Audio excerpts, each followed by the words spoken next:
దీపం చూపించేసిన తర్వాత అప్పుడు స్వామివారికి నైవేద్యం. అప్పటికి అవసర నైవేద్యం మీ దగ్గర ఏది ఉంటే అది. ఒకవేళ ఏదీ లేదనుకోండి, బాగా జ్ఞాపకం పెట్టుకోండి ఒక విషయాన్ని. మీరు రాత్రి ఓ అరడజన అరటిపళ్ళు తెచ్చుకుని అందులో 2 తినేశారనుకోండి, మిగిలిన 4లో ఒక పండు నైవేద్యం పెట్టకూడదు, ఉచ్చిష్టం అవుతుంది. ఎంగిలి నైవేద్యం పెట్టకండి. అదేంటంటే ఆ 4ని తినలేదు కదా అంటే కుదరదు.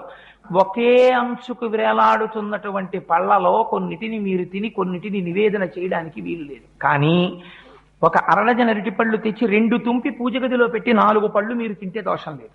ఎందుకంటే ముందే విడతీసి ఈశ్వరుడి కోసం పెట్టేశారు. అందుకే శాస్త్రం అంది, మరి ఇలా ఒక్కొక్క రోజున ఇంట్లో అసలు ఉచ్చిష్టం కాని పదార్థం లేకపోతే మరి నివేదన ఎలాగా అంటే, శాస్త్రంలో రహస్యం ఏంటంటే ఎప్పుడూ కూడా అంటూ నిలవ చెయ్యడం అనేటటువంటి దోషములు లేని పదార్థం ప్రపంచంలో ఒక్కటే ఒక్కటి. అది దానికి మీరు నిలవ చేసిన దోషము ఉండదు, దానికి అంటు దోషము ఉండదు. అటువంటి పదార్థం ఒక్కటే బెల్లం ముక్క.